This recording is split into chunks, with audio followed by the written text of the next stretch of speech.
pour moi, c'est juste une logique, tu sais.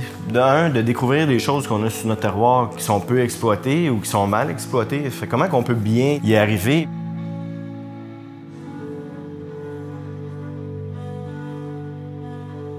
Notre pays est jeune, donc la culture culinaire est encore plus jeune.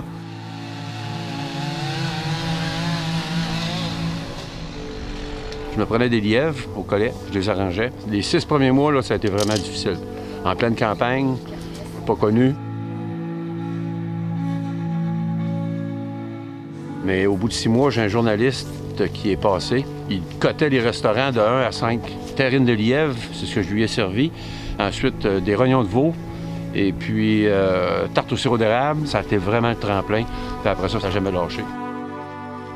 Laurier, mon père fondateur, un pionnier de restauration avec son élevage de cerfs collé au restaurant. Il fumait son poisson. Que de beaux souvenirs avec lui. Il m'a ensuite vendu à sa nièce Karen et son conjoint Frédéric, une équipe de feu qui dirigeait salle et cuisine jusqu'à l'obtention de la plus haute distinction au pays, les 5 diamants. Puis, ils m'ont fermé. Ils m'ont mis en hibernation.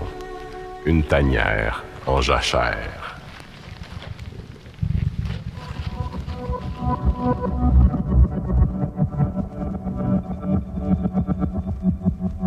Je pense pas que mon rêve était achevé ou en tout cas, je n'avais pas atteint les points que je voulais atteindre.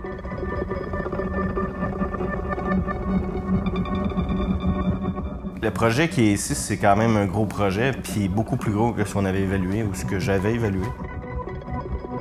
C'est motivant, tu sais, ça m'amène à aller plus loin, à me questionner, à travailler, à développer des choses.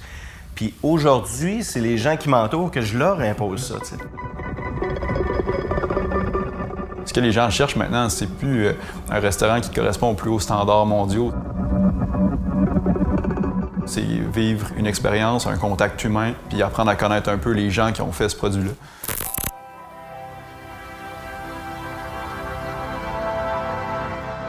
Je veux pas que les gens rentrent chez nous et qu'ils ah, OK, on s'assit, la table est là, puis t'attends tes plats, puis tu sais, ça soit méthodique, puis un plat, 2 plats, puis là, tout le monde le fait. Tu sais, j'ai pas d'intérêt à aller dans cette zone-là. Tu sais, je veux vraiment déstabiliser les gens, là, que ce soit dans l'entrée, les gens vont rentrer dans une forêt métallique de conifères, ils vont passer dans une première voûte où là, il y a 7-8 services. Chaque élément a été travaillé dans chaque zone. Aucun citron, pas d'huile d'olive, pas de poivre. Quand on a des barrières, il faut développer d'autres choses par-dessus, c'est là qu'on s'en va dans cette zone-là.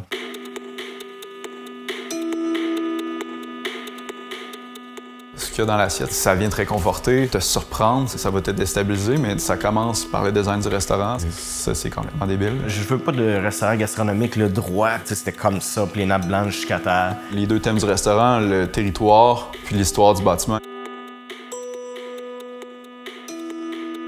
S'imposer des contraintes, ça goûte pas le compromis.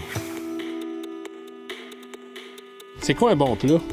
Pour vraiment apprécier ton plat, là, il faut que tu sois, en partant, dans un bon état d'esprit.